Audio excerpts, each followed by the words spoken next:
Ве поздравувам, драги присутни, и ви посакувам Божи благослов. Верувам дека очекувате посебен благослов оваа сабота, и така и треба. Бидејќи оваа сабота се среќавате со Господа на посебен начин.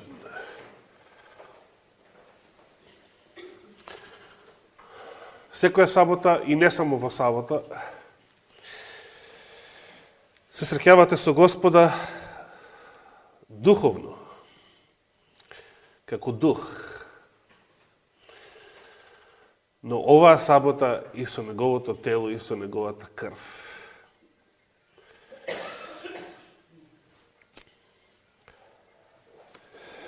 Зборувајќи за искуството што го имал патриархот Јаков мејатата сабота, споменав дека тоа негово искуство и според Библијата, и според духот на пророштвото е битно и значајно за последното време. Зошто е битно за последното време?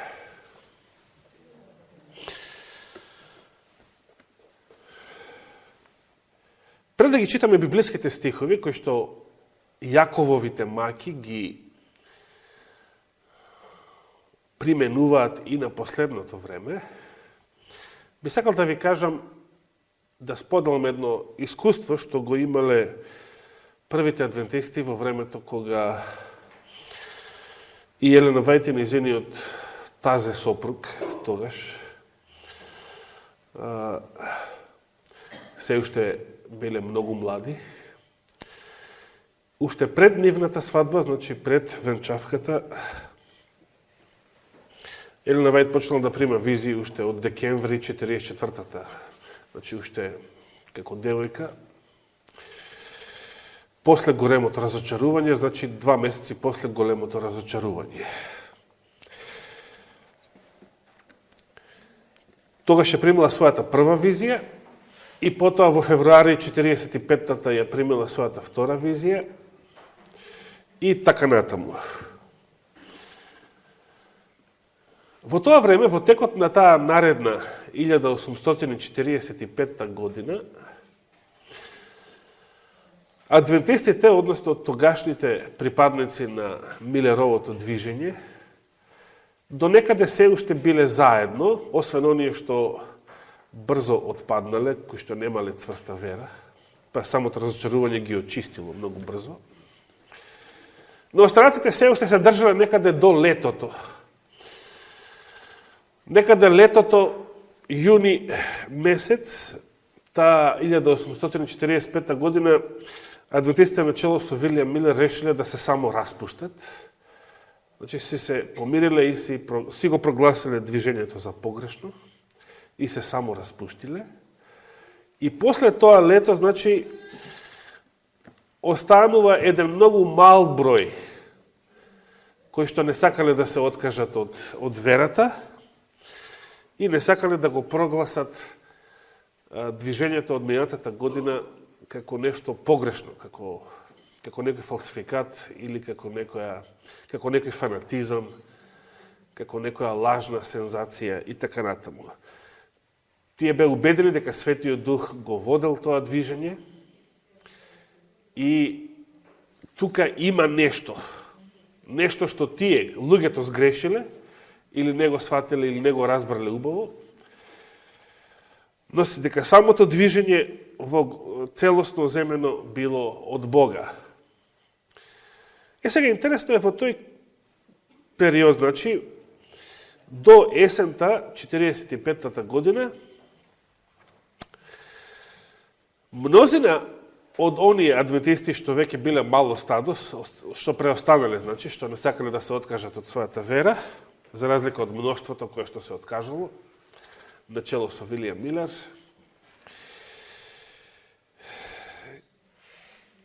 почнаа да веруваат и дури Джеймс Вајт сведочи дека биле тврдо убедени дека Христос ќе се врати, дека второто Христово доаѓање ќе се случи есента таа 45-та година. Значи, ако не било за Јом Кипур 1844 година, кога и се разочарале, биле убедени дека ќе биде следниот октомври, значи 1845 година. Но сега само многу мал број го верувале тоа, бидејќи само толку и останале, откако повеќето се откажале од верата.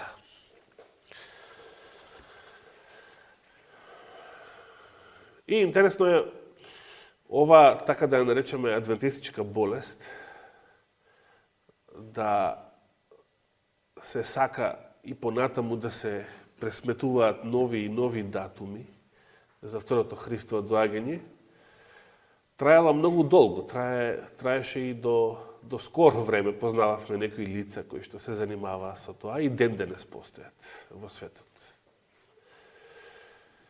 Но во 1845 година и Джеймс Вајт и останатите адвентисти кои што не сакале да се откажат од верата, биле тврдо убедени дека Господ ќе дојде таа есен. Што се случило? За разлика од претходната година, сега имало кој да ги предупреди, кој да ги излечи од таа болест.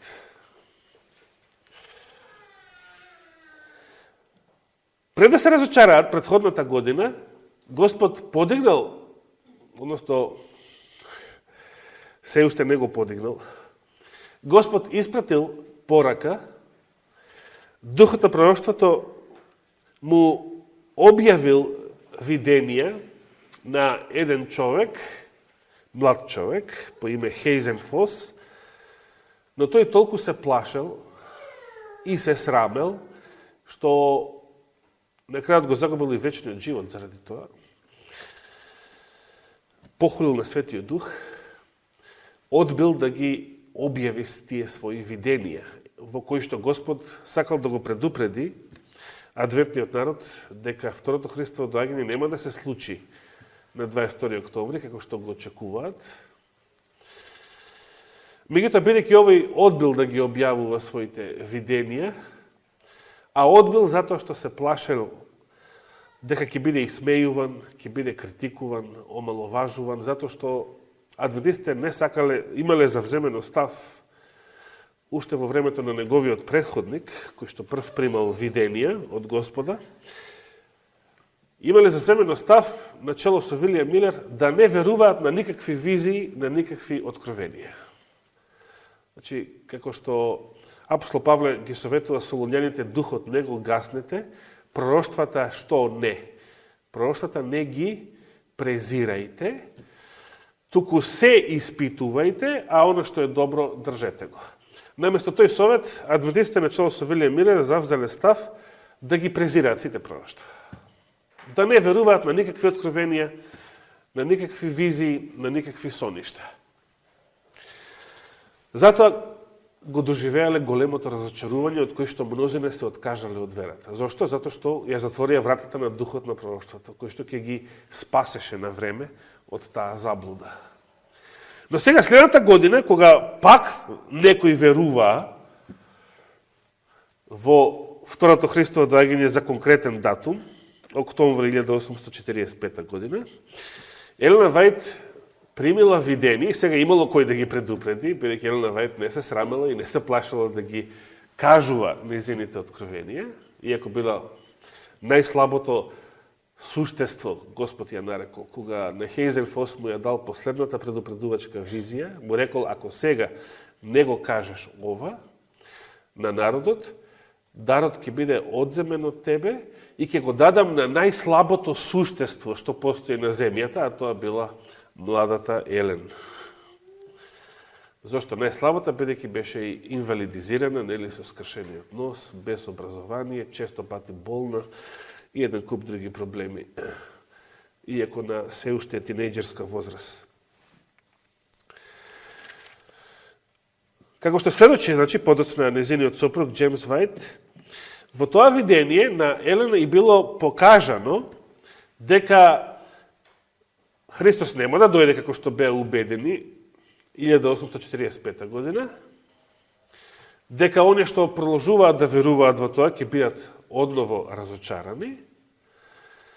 И била кажана една друга битна информација во тоа видение. Тоа видение не може да го најдете никаде во незините списи, бидејќи ова е нешто што не било запишано од раните години на Елена Вајд, а зашто сведочи само незиниот сопруг како за настан. И било кажано дека пред да дојде Христос по втор пат, црквата мора да помине низ Јаковови маки, така и било кажано. Значи, поемот Јаковови маки, адвентистите почнале да го проучуваат откако Господ им скренал внимание на тоа, преку тоа видение дадено на младата Елен. Уште не го проучувале тој предмет од Библијата, иако во Библијата се споменува. Господ им скренал внимание директно со визијата до Елен, предупредувајќи ги да не веруваат во нови датуми за второто Христово доаѓање. Ако поставиме прашање зашто ако Господ не дошол до сега, во контекст на ова, зашто Господ не дошол 1992 година, зашто Господ не дошол 2000 година, зашто Господ не дошол 2011 година, зашто Господ, или еден куп години наназад, кои што луѓето ги поставувале и ги предвидувале. Едноставниот одговор е затоа што црквата се уште не поминала, според таа визија на Елена Вајд, црквата се уште не поминала низ периодот на Јаковови маки. Бидејќи тоа мора да претходи на второто Христово доаѓање. Што значи тоа? Значи, Јакововите маки се нешто актуелно, нешто што се однесува на последното време, нешто што се уште се нема случено, туку треба да се случи во иднина. Каде во Библијата се зборува за Јакововите маки во контекст на последното време? Значи, освен во и Битие 32 глава, што проучувавме минатата сабота, кога Јаков се бореше со Божиот син. Каде во контекст на последното време се споменуваат Јакововите маки? Дали сте го знаеле ова до сега? Ова е битен предмет затоа што Господ рекол, второто Христово доаѓање нема да се случи пред црквата да помине низ Јакововите маки. Тоа е многу битно. Ако прво треба да помине низ Јакововите маки и после ќе се случи второто Христово доаѓање. Ќе отвориме заедно во книгата на пророкот Еремија. Еремија ја споменува оваа тема во 30-та глава. Еремија, 30-та глава. 30 глава од книгата на пророкот Еремија. Еремија знаел да каже и многу работи, се разбира, повеќето работи ги пишува за негово време, за предстојното вавилонско робство и големите казни што Господ ги дозволил да му се случат на израелскиот народ, но кажува по нешто и за последното време, што е многу интересно. Кажува по нешто и за Христово време, кажува по нешто и за последното време. Например, милениумот, што го проучувавме денес, Еремија зборува за него, ја опишува земјата за време на милениумот, тука во 25-та глава, мислам беше. Во 30-та глава, ќе почнем да читам од првиот стих, се вели следново: Слово Господово, што дојде до Еремија. Вака вели Господ, Бог Израелов, запиши ги во книга сите зборови што ти ги кажав. Зашто еве идат дни, вели Господ, кога ќе го вратам од робство мојот народ, Израел и Јуда, вели Господ, и повторно ќе ги доведам во земјата што им ја дадов на предците нивни, и тие ќе ја владеат. И сега мнозина и ден денес се прашуваат на што се однесуваат овие зборови? Дали се однесуваат на формирањето на денешна држава Израел, 48 година? Или Господ мислел на тоа време пред Христа, после Вавилонското робство, кога повторно ќе го врати Израел и Јуда во ветената земја? 4 стих. А еве ги зборовите што ги изрече Господ за Израел и за Јуда. Сега ќе видите зошто мнозина, од следните стихови што ќе ги прочитаме, зошто мнозина сметаат дека овие зборови се однесуваат на државата Израел од минатиот век до денес, бидејќи целиот контекст е за последното време. Точно е дека контекстот се однесува на последното време, меѓутоа не се однесува за државата Израел. Израел, Господовиот Израел е нешто друго.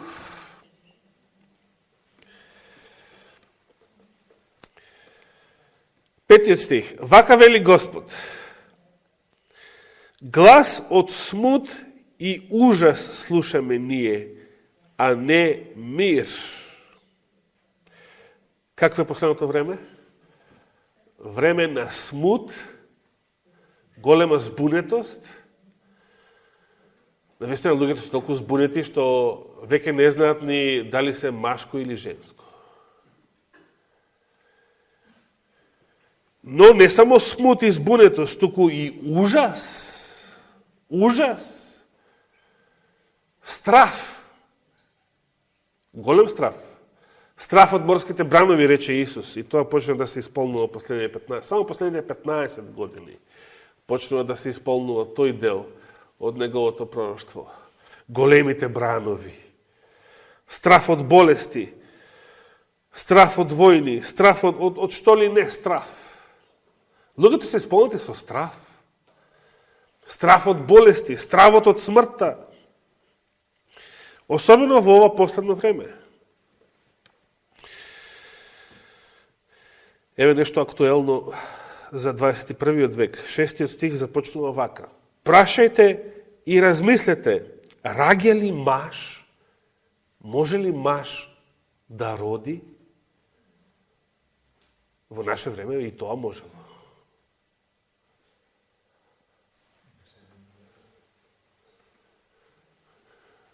Но, што мисли Господ кој го прашува ова? Ова е видение, се разбира. А зошто гледам при секој човек, конкретно мисли на мажи, рацете да му се на бедрата, како при жена кога раѓа, и лицата на сите да им се бледи. Сте имали некојаш ваков проблем? Да се држите за стомак, да свиете кичма и да овкате од болови?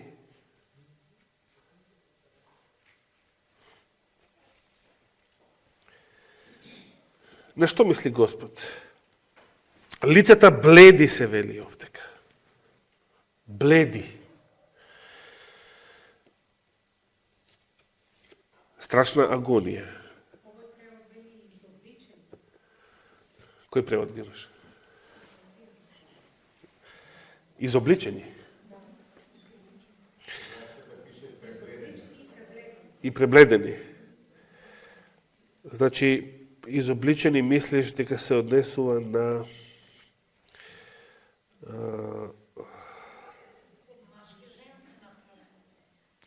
до лицата на сите им се бледи овде вели.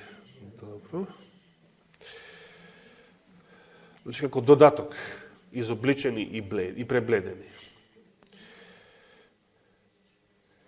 7 стих вели: О, тешко, голем е оној ден, нема сличен на него, тоа е мачно време за Јаков, вели овој превод. Сега.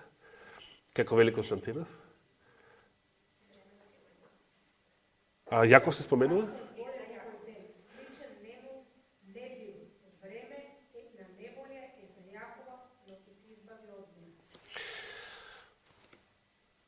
ние го знаеме како време на Јаковови маки или Јаковови неволji, но ќе се избави од него.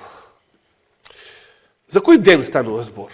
Кој е тој голем ден, кога мажите ќе се фаќаат за стомак и ќе овкаат со пребледени лица, ќе се свиваат, ќе се виткаат од болка?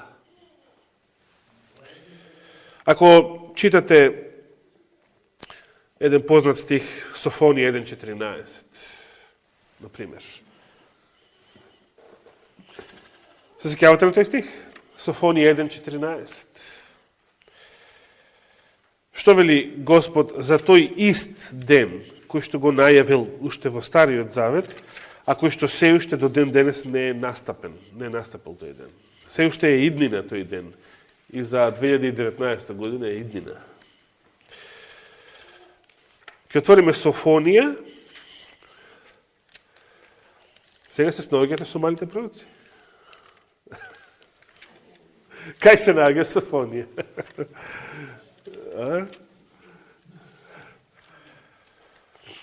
Софонија се наоѓа после Авакум, барем во оваа Библија.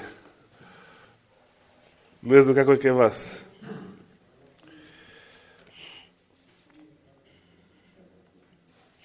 Четирнаесетиот стих вели од првата глава, значи прва глава 14 стих.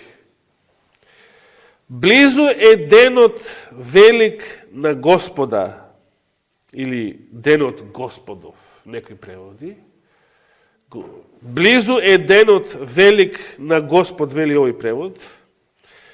Близу е и брзо доаѓа, горчлив е гласот на денот Господов. Тогаш ќе завика дури и најхрабриот. Српскиот превод се сеќавам вели, тогаш горко ќе заовка и јунакот. Мажите. Значи, кога Господ вели маж, мисли на маж, не мисли на овие карикатури од мажи денеска. Јунаци, мажи ќе се виткаат од болка. Горко ќе заовка дури и најхрабриот. Од што? Зошто е толку страшен Господовиот ден? Што е толку страшно во Господовиот ден? Продолжува Софонија и вели, тој ден е ден на гнев. Ова веќе ни кажува што е. Ден на жалост и на мачнотија, вели. Вели повторно бременост, мачноти. Ден за запустување и уривање, ден на темнина и на мрак, ден облачен и маглив,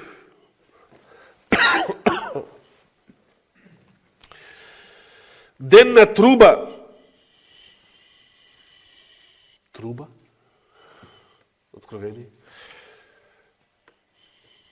Може да додадеме ден на седумте зла, што неодамна ги проучувавме. И на боен повик против утврдените градови и високите кули. 17 стих вели, и јас ке ги притеснам луѓето, Господ вели, и тие ке се тетерават како слепи, зашто сгрешија против Господ, и растурена ке биде крвта нивна како прав, и телата нивни како смет, ниту среброто нивно, ниту златото нивно, а камо ли лажниве пари, измислените банкарски сметки.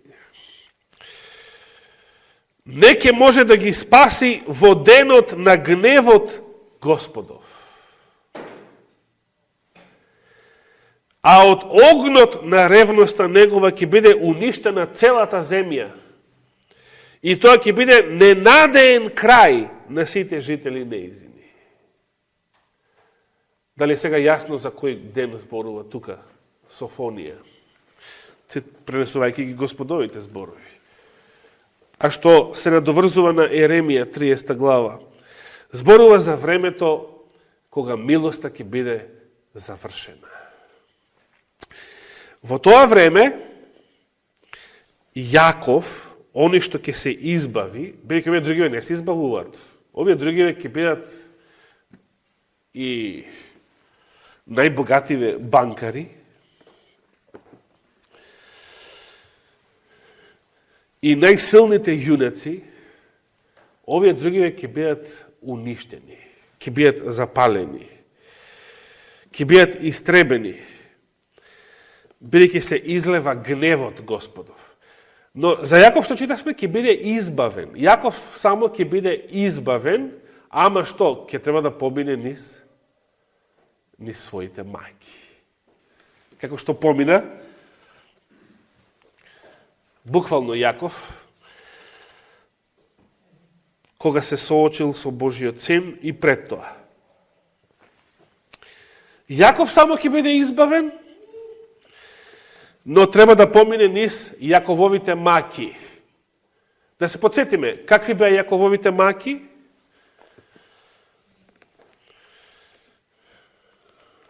Само да се подсетиме на тоа како прво колкав страф имал Јаков пред да се сретне со Божиот син и да се бори со него, колкав страф имаше Јаков од својот брат Исав, се сеќавате ли? Како се мереше неговиот страф? Неговиот страф се мереше конкретно со, сега ќе се подсетиме, со што се мери неговиот страф.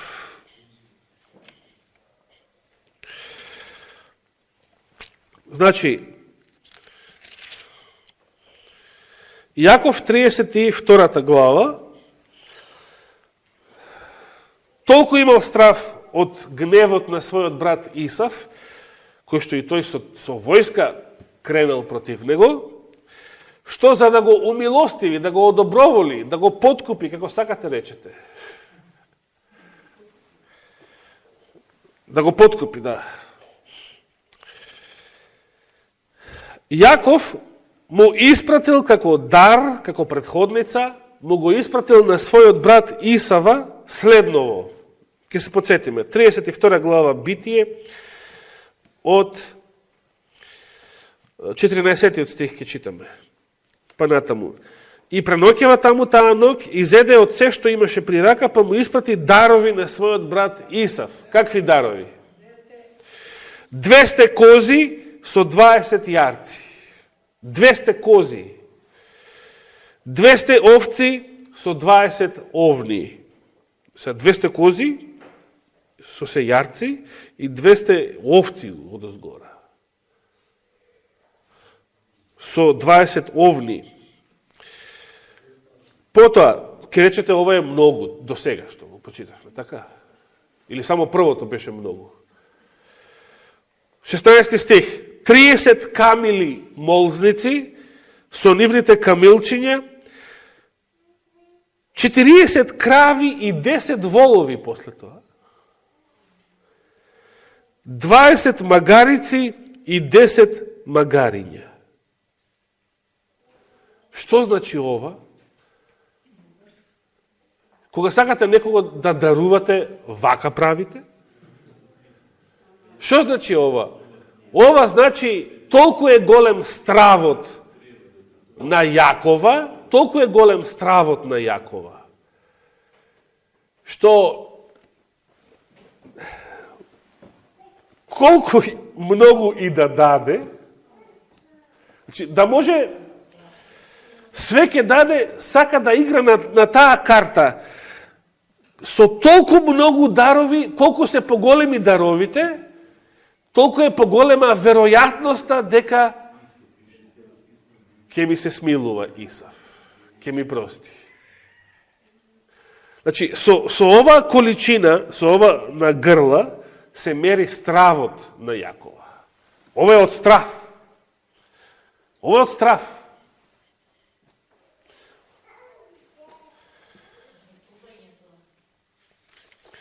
И потоа знаеме што следеше, нема тоа да го повторуваме. Јаков се сретна со кого? И се бореше цела ноќ со кого? Буквално со Исуса Христа, со Божиот син. И дури после таа борба, Божиот син му го даде новото име Израел. Значи, Израел од почеток е христијанско име. Не може да постои Израел без да е христијански. Државата Израел треба да го признае Христа за свој цар, за да дури потоа разговараме дали може да се вклопува или не во овие пророштва. Се додека го признава Ротшилд за свој цар, или Рокфелер, или некој друг,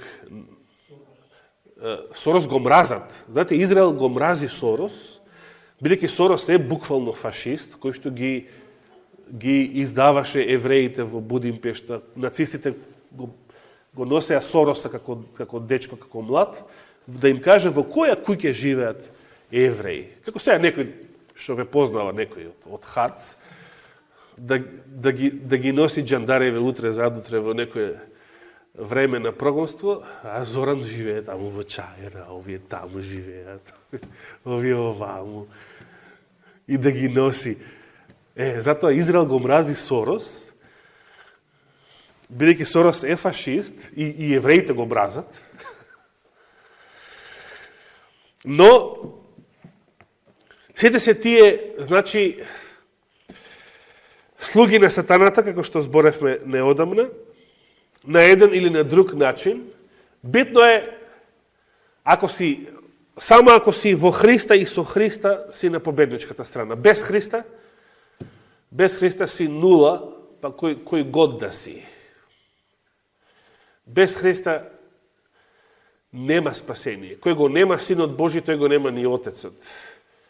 Кој го нема Синот Божи, тој нема живот. И така натаму, да не повторуваме некои од Јовановите вистини, кои што така едноставно, а силно ги нагласува. Божиот народ, запечатениот вистинскиот Израел, 144.000 ќе поминат низ времето на Јакововите маки. Тие се тој Јаков, кој што ќе живеат во време без посредник. Уште еднаш само да ве подсетам, таа визија Елена Вајд, уште кога не била Вајд, уште како девојка, ја примила, каде што Господ и го насочил вниманието на Јакововите маки, тогаш кога адвентистите, никој од нив не се занимавал со таа тема. Ниту ја читал од Библија, ниту од било каде.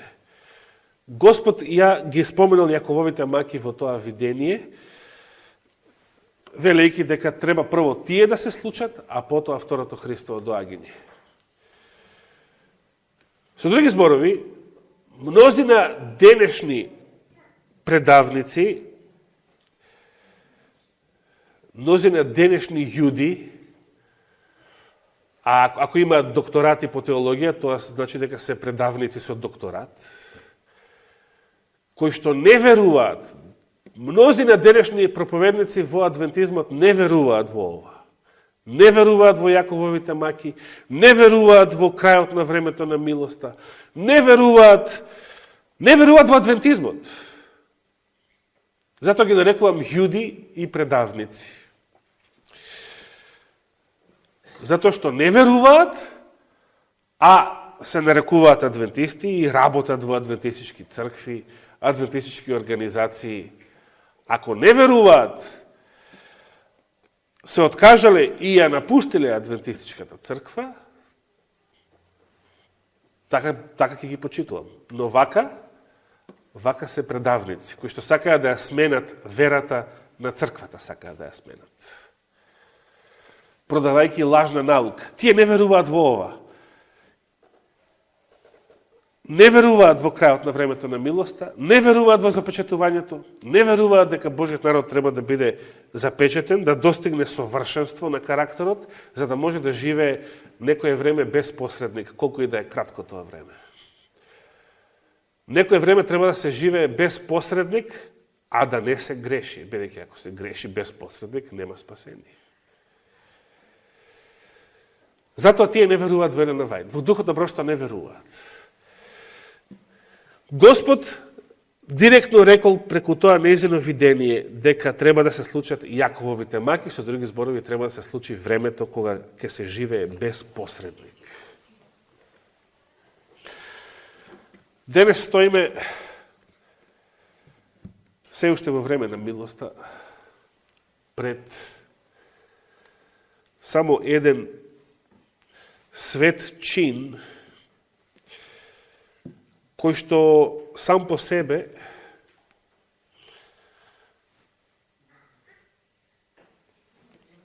тера на преиспитување.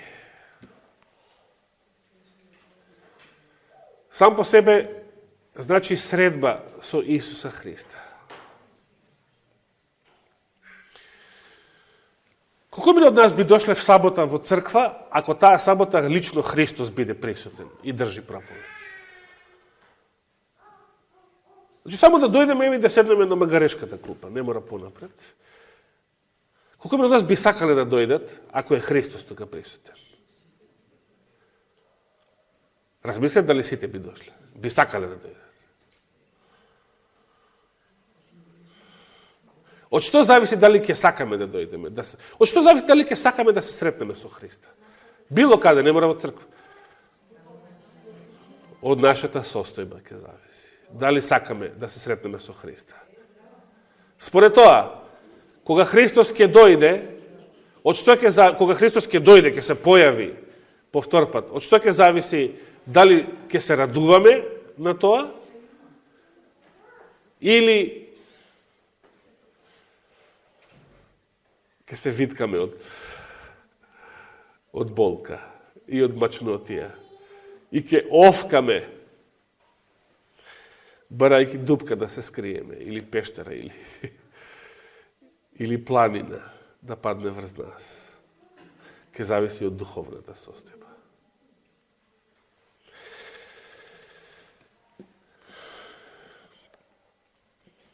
Од што зависи дали сакаме и дали со радост ќе земеме удел во овој леп и во оваа чаша? Од што зависи? Од духовната состојба. Но слава на Бога, се уште има време на милост. И се уште можеме да го победиме гревот со вера само. Со Христовата праведност, никако поинаку. Затоа сме повикани прво на обредот на понизност. Ако се уште некој не е спремен, а што би сакал да учествува инаку, не е предоцна, може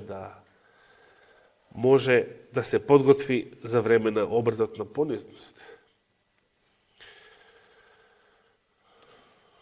Се сеќавате, Јуда беше присутен на миењето нозе, Христос му ги изми нозете, но на што не беше присутен? На самата прича спотоа не беше присутен. Беше присутен на еврејскиот дел од обредот, од Пасхата, но после не можеше повеќе да... Дали знаете од што избегал? Се сеќавате од што избегал? Што е тоа што го терало Јуда да избега?